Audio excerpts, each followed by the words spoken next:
Greetings ladies and gentlemen, and welcome to today's Reddit series video from the subreddit HFY called Billy Bob's Space Trucker Family Thanksgiving, written by Legal. The link to the original will be down below. And as always, I hope that you enjoy. Well, is it working or not? Billy Bob asked as he looked at Stevie Ray. Does it feel like it's fricking working, goddammit?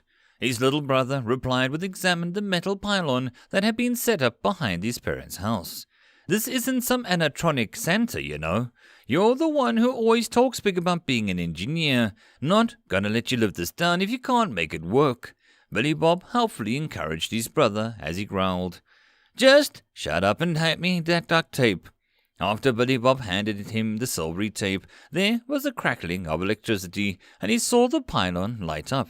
He felt different as well, and then he looked over at Mittens. His cat had been waiting patiently at his feet for a few minutes now, so Billy Bob finally raised the catnip mouse that he'd been holding under his sleeve, prompting the cat to stand up and start to get ready.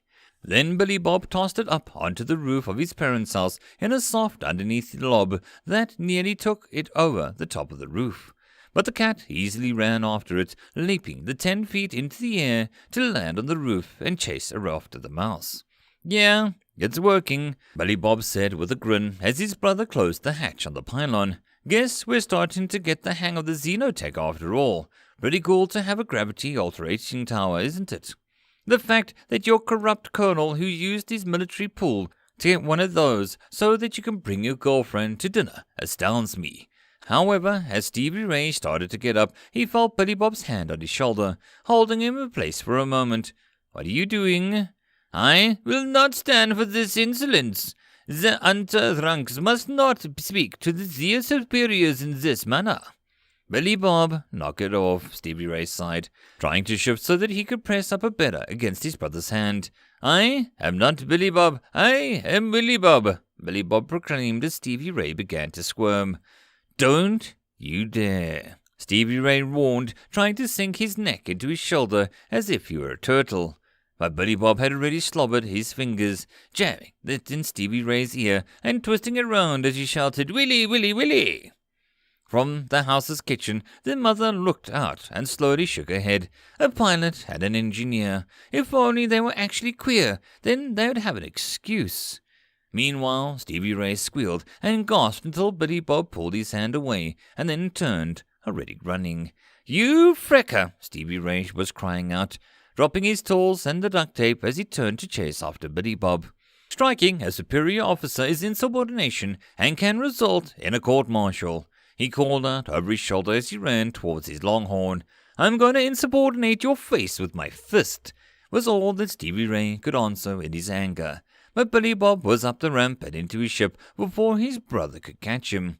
The door sealing shut as Stevie Ray slammed out onto it and his hands and kicked at it. Come on out here right now, you bastard. I have an important official from a friendly nation in here. You know the house rules, no disturbing the peace around diplomats, Billy Bob said through the intercom. She's your girlfriend. Close relationships trumps diplomatic immunity. No one is safe when they're family. Stevie Ray pointed at the door, trying to counter Billy Bob's ruling. We're not married, nor do we have a kid on the way. Diplomatic immunity still covers me for important family gatherings. Check the rulebook. Billy Bob grinned on that other side as he said that. Stevie Ray thought for a moment and then cursed, stomping back down the ramp as he went to go get the dropped tools. Billy Bob chuckled to himself, and then he looked to his left, letting out a surprised as Emily was standing right there. So, is the gravity pylon working? Billy Bob had replaced the big long word that he kept using for the gravity pylon to make it easier for him to figure out what was going on. Yeah, Stevie Ray just got it finished. You'll be able to meet everyone soon enough. But don't get too excited, my family is a bit rough bunch, he cautioned as he held out a hand. It's kind of hard not to get excited.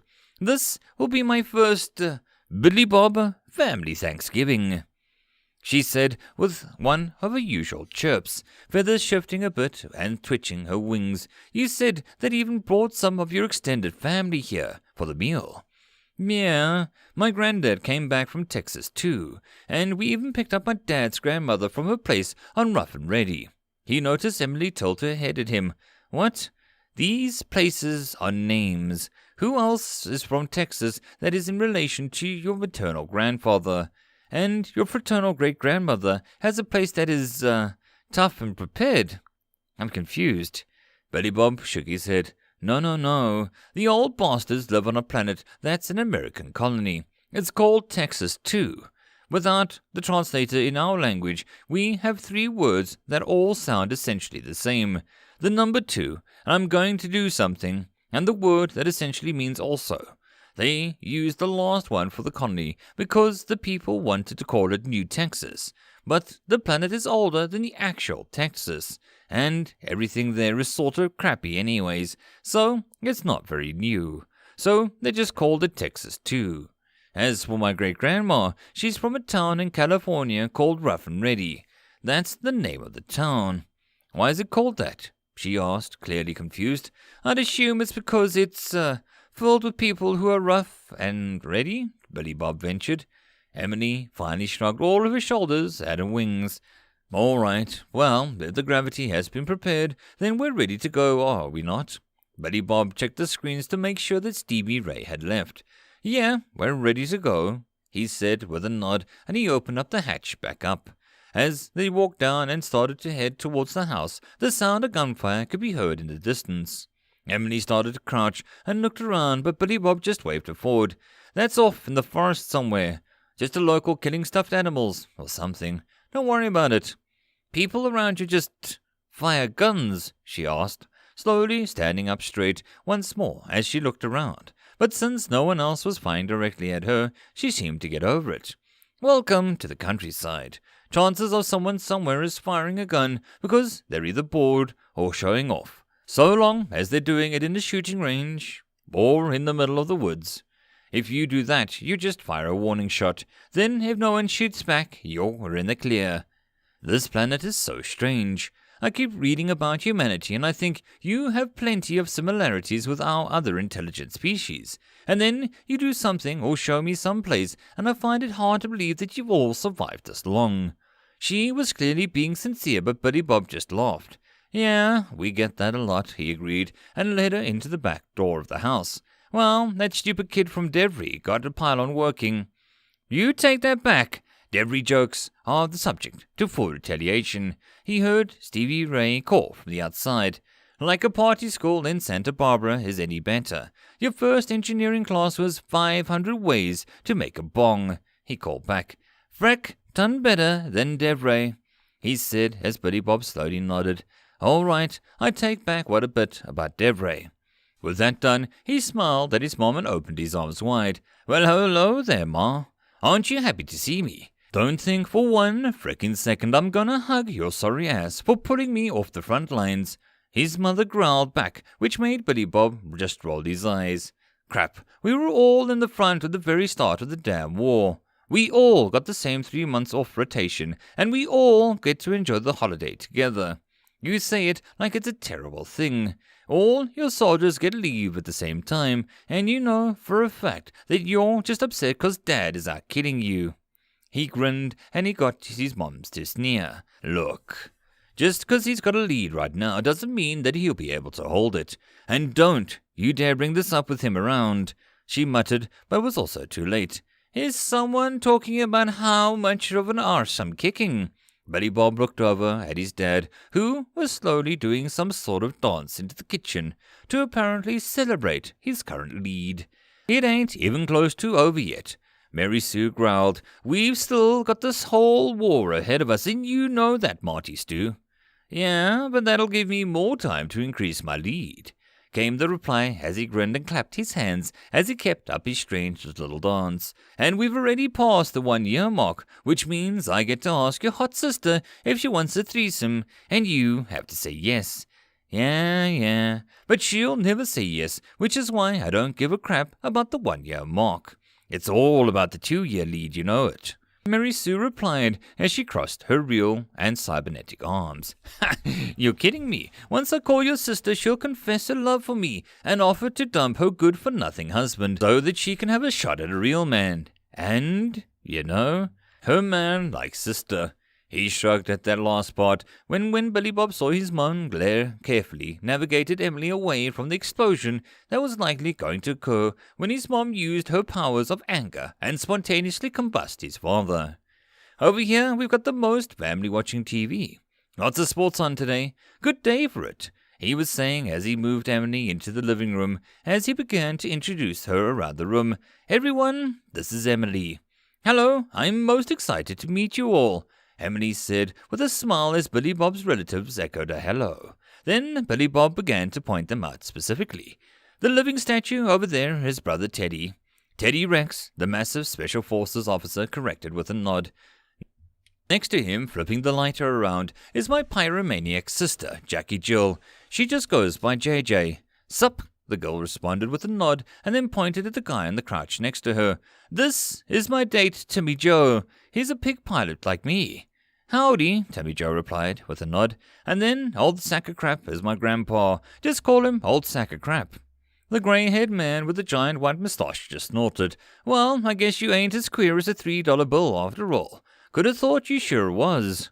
"The only gay guy in the family is Davy, Grandpa," Billy Bob replied with a sigh. "Really?" The old man looked surprised. "When did that happen?" "Grandpa, he got married to a man. You were there at the wedding," Billy Bob exclaimed. "How do you not know this?" "I just thought that was for health insurance, or something." The old man shrugged as Billy Bob shook his head and motioned to his other sister. "That's Mary Jane. She's also Special Forces. I think she's dating one of the crabs." "When I said I was riding him like a horse, I didn't mean that in a sexual way, you idiot," she said as she looked back at Billy Bob. "I mean, I literally ride him like a horse. He's got a saddle and everything. Since they've got shells, there's some talk going on that I've restarted the American cavalry. Or if this is just a new branch of the armored cav." "That's... actually, now I'm curious too," Billy Bob said after a moment and then shrugged. "And over there is my great-grandma, Rosie Jane." Billy Bob pointed at the mummy sitting in the wheelchair, wrapped up in a number of blankets, clutching a double-barrel shotgun.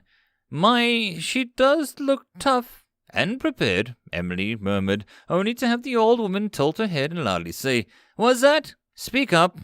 Billy Bob spoke more loudly. "She says you look very rough and ready, Grandma." "Well, of course I do.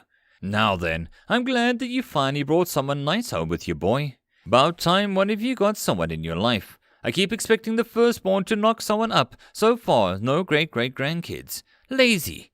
The lot of you," she growled. "You know that if the military wants me to be married, they'll assign me to someone," Teddy said with a shrug. Emily laughed a little. "Oh yes, that human joke, correct? About military men?" she inquired, but Teddy shook his head. "No. When I signed up to the Archangel program, I gave the military the right to pick up my relationship out for me. Once they find the best genetic match, they'll assign us to form a military organic soldier production unit, and we'll breed." Emily blinked at that. "Oh," was all that she could really say, and Teddy shrugged. What's it you're watching?" she asked, pointing at the TV. "That's the Junk Race Derby in the remains of Detroit. Teams assemble the best working vehicle they can from the ruins, and then they have to race around a set track area, while picking up sacks of cash left on the streets in brown paper bags. But they have to watch out, because some of those bags are actually drug stashes from local gangs," Billy Bob explained. Emily stood there, blinking a few times as she watched. "Wait, was this some colony world that got bombed within the last year thanks to the war?" "No, that's just Detroit. It gets rebuilt every so often in some sort of urban renewal project, and then falls to crap again. I kind of think that we let it fall apart so that there's still some part of the wild, lawless West alive in America," he replied as he still looked confused. "But why do they do this?" "The race. To see who gets the most money," Billy Bob said, not understanding. "I mean, but they're getting shot at, and the place looks like a war zone." "Yeah, but cash prizes?" He waved at the screen. "I seem to have a lot of understanding about this country," Lee muttered. Kids, get your asses in here and help with the food prep. The family looked up as they heard their mother shout, and most of the kids got up to go to the kitchen. As Emily started to follow, Billy Bob held up a hand. That's okay, Emily, you're a guest here today. Besides, it's mostly us cooking up several pounds of bacon and mashing some potatoes. The turkey is already cooking and I made dressing in advance, which is why we just tossed it in the oven. So, just sit and watch TV with the old folks. He waved her over to the couch, making sure that she sat down before going to help in the kitchen with the rest of the family. So, this is a sport? Emily asked, somewhat unsure as she was left alone with the two elders of the family. Sure is. There's some football on too, but honestly, I think that makes Detroit look better than the Lions game. The grandfather replied with a big smile. What? Emily asked, already confused. Then she gasped as she saw one of the cars on the show hit the old lady trying to cross the street.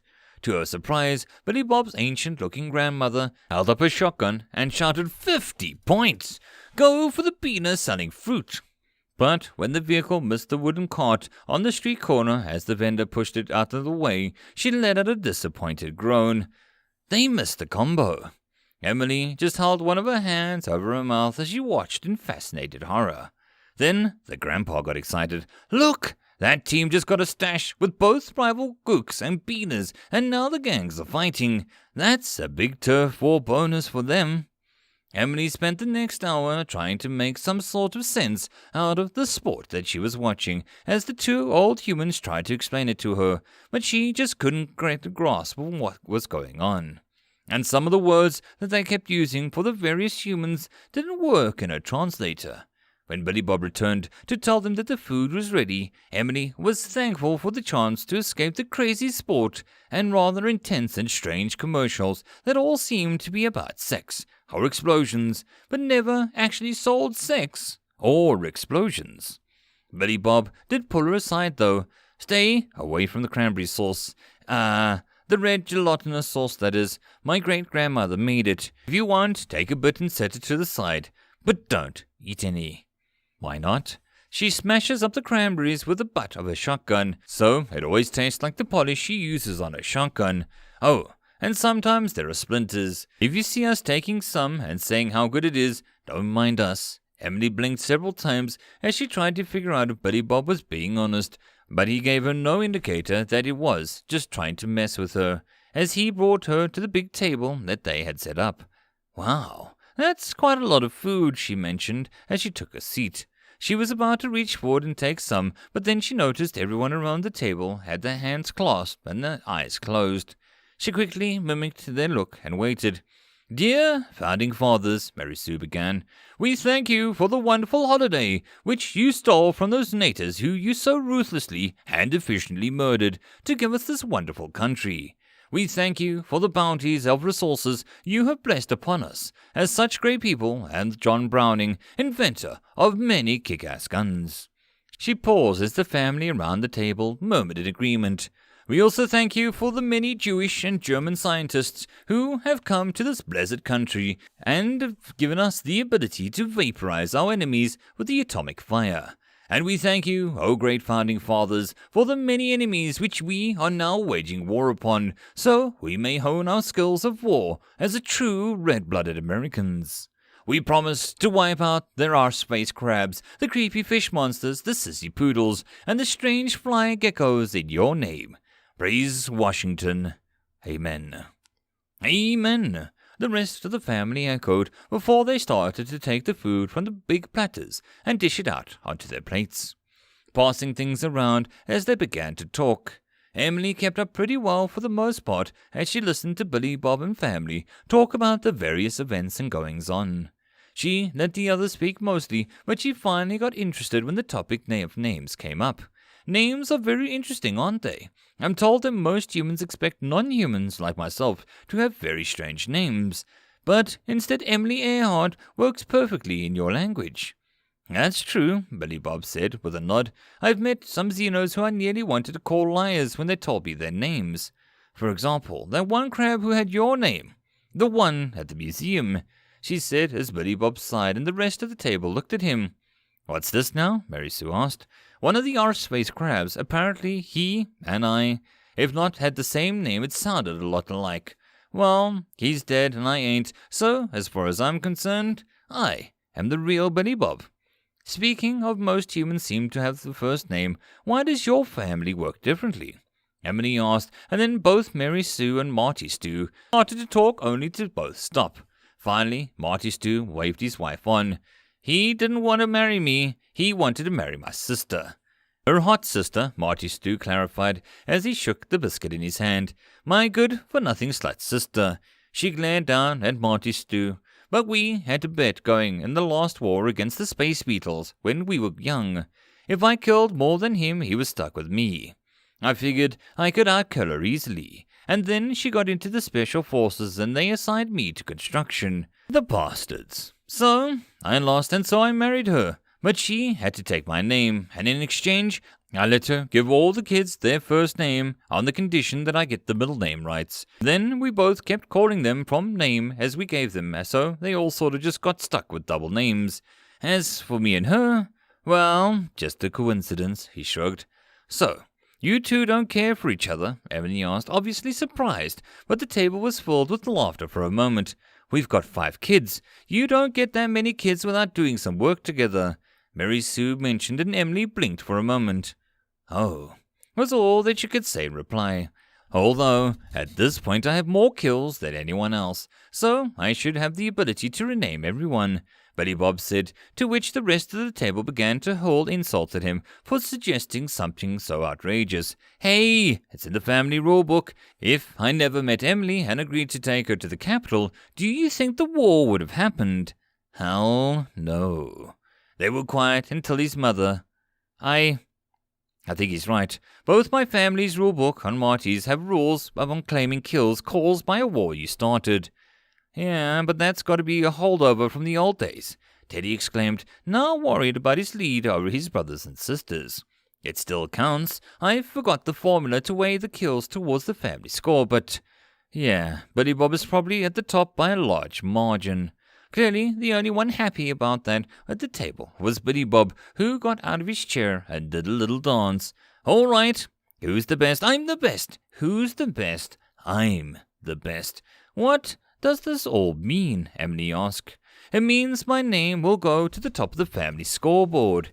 Hell, yeah. Well, you said both families had rulebooks about this.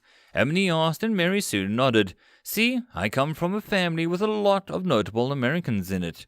Before meeting Marty, I never figured I'd change it. But I didn't mind his last name, so it's got a lot of American history to it too, Mary Sue admitted, but then he kept messing up all the kids' names. Theodore is a good American name, with a lot of history in the family. But then he added Rex. T-Rex, good stuff, Marty nodded. Teddy just chuckled. Jackie was just 'cause, well, I don't know, I liked it. And then she wanted to name him William. He pointed at Billy Bob, and since I went originally with the name Bryan, I did the next best thing and named him Robert. That way, I knew sooner or later we'd both use the short names of Billy Bob. Works better than Will Rob. Emily stared at Billy Bob, who nodded.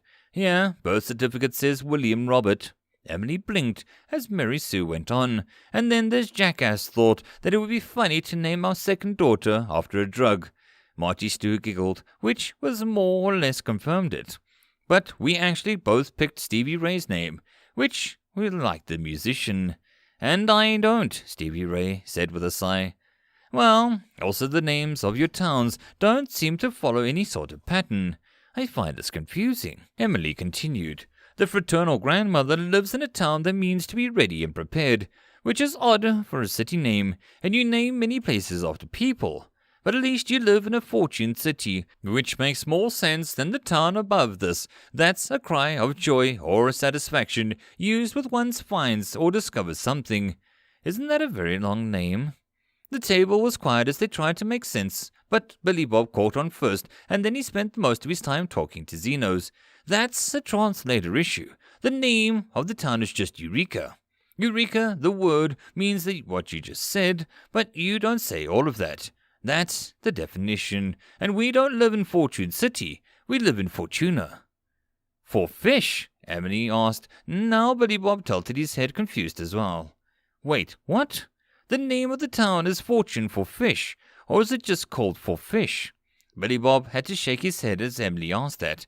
No crap. Okay, Fortuna in Spanish is fortune, so yeah, frick it. We live in Fortune City, I guess. It's just not in our language. He shrugged, and Emily shrugged all of her shoulders as well. Well, there are still some strange things for me to learn about this place, but at least the food is good, especially this meat that you call turkey. What is it? As she asked that, the table fell quiet, and most of the family looked a little embarrassed. Oh crap, we forgot about that. Marty Stu muttered, but Billy Bob happily answered. It's a type of bird. Oh, well, it's delicious, Emily replied, and then Billy Bob's grandpa spoke. Wait, isn't she worried about being some kind of cannibalism or something? Why would she? It's an earth bird, Billy Bob replied. Well, but I mean, she's a bird. Birds eat birds all the time, Billy Bob replied with a laugh. Any of you see that freaky video where the pelican just straight up swallows the pigeon? Oh, yeah, you can see it squirming around and stuff, JJ replied with somewhat of an energetic tone. Emily had to hold on as the family began to go into graphic detail of the worst videos that they'd seen on the internet. A contest which Billy Bob's grandmother won, with a description that nearly made Emily throw up, and which the rest of the family would need several bottles of alcohol to remove from their memories. In the end, as the food was eaten and the conversation died out, most of the family began to talk about the plans to prepare for the night of Black Friday. I know that most of the crowds will be thin with the war on, but I'm still going to bring in my armor. You never know when someone will try shiv you. Mary Sue was mentioning, especially in the women's shoe department. Oh, you're buying presents for actual women. I know you do all the footwear shopping at a discount combat boot emporium. Marty Stu jibed, earning a glare from his wife. Yes, I've seen the chaos at the shopping event, Emily admitted. You bring armor with you?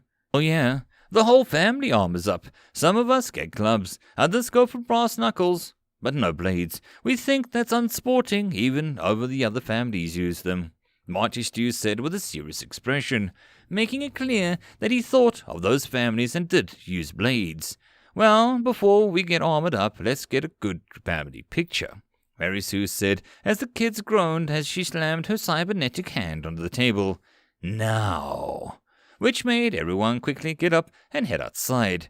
Marty Stu pushed his grandmother's wheelchair outside and clutched her blankets and shotgun tighter. All right, let's get the drone ready, Stevie Ray muttered as he tossed the little drone into the air, which hovered above the family, getting ready to take a picture as they lined up together. Billy Bob and Emily at one end next to Stevie Ray. All right, on the count of 3, everyone say sack, attack. What? Billy Bob started to blurt out, but his brother had already struck, slapping the drone control stick down into Billy Bob's crotch, making him drop to the ground, clutching himself in pain. Who's got diplomatic immunity now, bitch? Stevie Ray yelled out as he began to strut around his prone brother. But then he looked over and saw Emily with her wings flared up, all colors exposed. Crap, angry girlfriend counterattack. As he began to run for the house, Emily gave chase and Billy Bob tried to get up. Billy, wait, don't mess up his face. My mom was serious about getting a good family picture. And so ends another average Billy Bob Thanksgiving. I hope that you enjoyed. If you'd like to support the channel or the author, all the stuff is down below. And as always, I hope that you guys have a good one, and I'll see you in the next story. Cheers.